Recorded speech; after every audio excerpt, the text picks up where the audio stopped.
friends, the topic for today is incidence of tax. I hope you all have gone through my previous video, that is residential status, and you all are very well aware that how a residential status is determined. Now after residential status there is a need to calculate incidence of tax. कि आपको ये तो पता चल गया कि कोई individual जो है वो किसी प्रीवियस ईयर में रेजिडेंट है या non resident. After that how you are going to compute his tax liability, कि वो अपनी कितनी इनकम पे टैक्स देगा. For that there is a need to understand incidence of tax, कि कौन कौन सी इनकम किस किस कैटेगरी में टैक्सेबल है. फर्स्ट ऑफ ऑल आपको एक चीज पता होनी चाहिए कि कोई भी पर्सन है वो या तो ऑर्डिनरली रेजिडेंट होगा या नॉट ऑर्डिनरली या नॉन रेजिडेंट. ऐसा नहीं है कि कोई एक पर्सन जो है वो ऑर्डिनरली और नॉट ऑर्डिनरली दोनों हो किसी प्रीवियस ईयर में, ऐसा पॉसिबल नहीं है. वो इन तीनों में से किसी एक कैटेगरी में फॉल होगा and accordingly you will have to impose tax on that person. जितनी उसकी इनकम उस कैटेगरी के अकॉर्डिंगली आएगी उस पर फिर आप टैक्स कंप्यूट करोगे according to your current prevailing tax rate. जो भी आपके करंट प्रिवेलिंग टैक्स रेट्स होंगे उसके अकॉर्डिंगली आप उस पर टैक्स इम्पोज करोगे. बट जब हम ये पढ़ते हैं तो हमें ये भी पता होना चाहिए कि उसकी कौन कौन सी इनकम किस कैटेगरी में टैक्सेबल है. क्या सभी इनकम पे सभी रेजिडेंट्स जो है वो टैक्स पे करते हैं? नो, ऐसा नहीं होता. ठीक है, according to the residential status जो आपकी इनकम है वो अलग अलग इनकम पे अलग अलग तरीके से टैक्स पे करते हैं and that we are going to discuss today. वही हम आज पढ़ने वाले हैं. So first point is income received or deemed to receive in India whether accrued or arise in anywhere.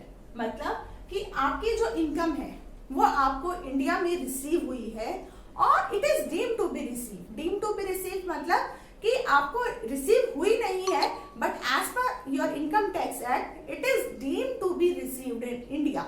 वो मानी जा रही है कि वो इंडिया में ही आपको रिसीव होगी, जब भी होगी इंडिया में ही रिसीव होगी. तो अगर आपकी कोई ऐसी इनकम है विच इज रिसीव्ड और deemed to be received in India, फिर वो चाहे कहीं भी अक्रू हुई हो, चाहे वो इंडिया में अक्रू हुई हो या आपकी आउटसाइड इंडिया अक्रू हुई हो, all the resident have to pay tax on that type of income irrespective of their residential status. चाहे वो आपका ऑर्डिनरली रेजिडेंट हो, चाहे नॉट ऑर्डिनरली रेजिडेंट हो या आपका नॉन रेजिडेंट हो, तीनों को ही ऐसी इनकम पे टैक्स पे करना पड़ता है if the income is received in India और it is deemed to be received in India.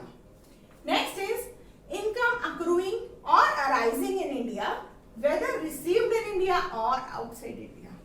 मतलब इनकम जो है वो अक्रू इंडिया में हुई है, you have earn that income in India और as per the Indian income tax act आप ये मान रहे हो कि ये इनकम अक्रू इंडिया में ही होगी, चाहे वो आप फिर इंडिया में रिसीव कर रहे हैं या बाहर कहीं रिसीव कर रहे हैं, दैट डजंट मैटर.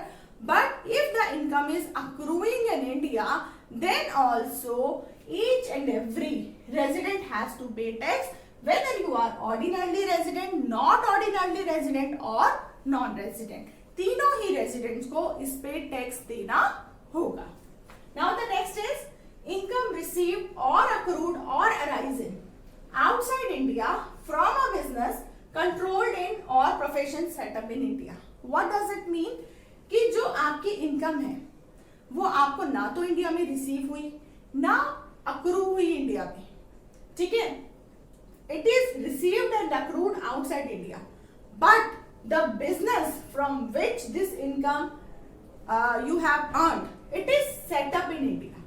बट वो जो बिजनेस है वो आपका इंडिया में सेटअप है.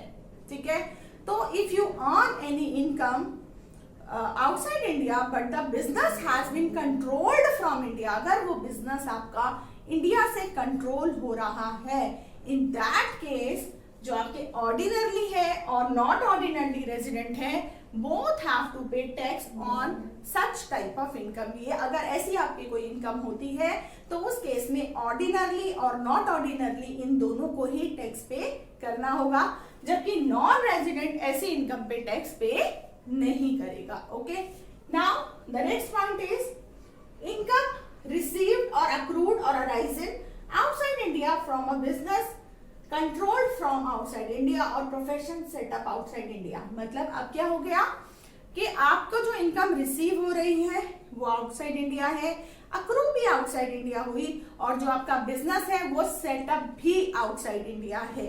मतलब इंडिया से उसका कोई लेना देना नहीं है। बट ऑर्डिनरली रेजिडेंट तो आपका इस केस में भी बच नहीं सकता। ऑर्डिनरली रेजिडेंट को इस इनकम पे भी टैक्स देना पड़ेगा, वेराज जो आपके नॉट ऑर्डिनरली रेजिडेंट है या नॉन रेजिडेंट है उनको आपका इस इनकम पे टैक्स नहीं पे करना पड़ेगा।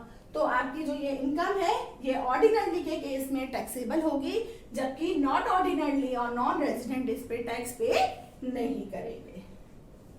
नेक्स्ट है इनकम रिसीव्ड और अक्रूड और arisen outside India from any other source. ठीक है कि आपकी कोई इनकम है जो आपकी रिसीव भी आउटसाइड इंडिया हुई है, अक्रू भी आउटसाइड इंडिया हुई है, and it is from any other source. आपके मेन बिजनेस से नहीं है, rather it is from any other source. From any other source you have earn an income outside India. तो इस केस में भी भाई आपका जो ऑर्डिनरली रेजिडेंट है वो तो नहीं बचेगा, लेकिन आपके नॉट ऑर्डिनरली और नॉन रेजिडेंट को टैक्स नहीं पे करना पड़ेगा अगर आपकी कोई ऐसी इनकम होती है। ठीक है, last point is income accrued और arising and received outside India in earlier years but later on remitted to India during the previous year, जिसको आप कॉमनली पास्ट अनटैक्स्ड फॉरेन इनकम भी कहते हैं। मतलब वो इनकम आपकी ना तो इंडिया में अक्रू हुई ना ही आपने रिसीव की, और ये जो इनकम है ये पहले की इनकम है। मतलब it does not relate to your previous year. आपने बहुत पहले कभी अर्न की होगी, बट आप सिर्फ प्रीवियस ईयर में वो पैसा जो है उसको you are bringing that money to India.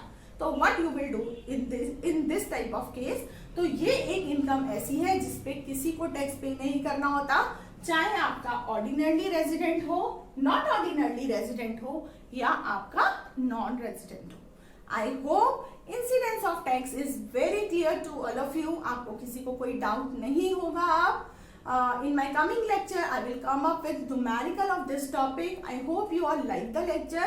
If you like it, please subscribe the channel and do share it with your friends. Thank you.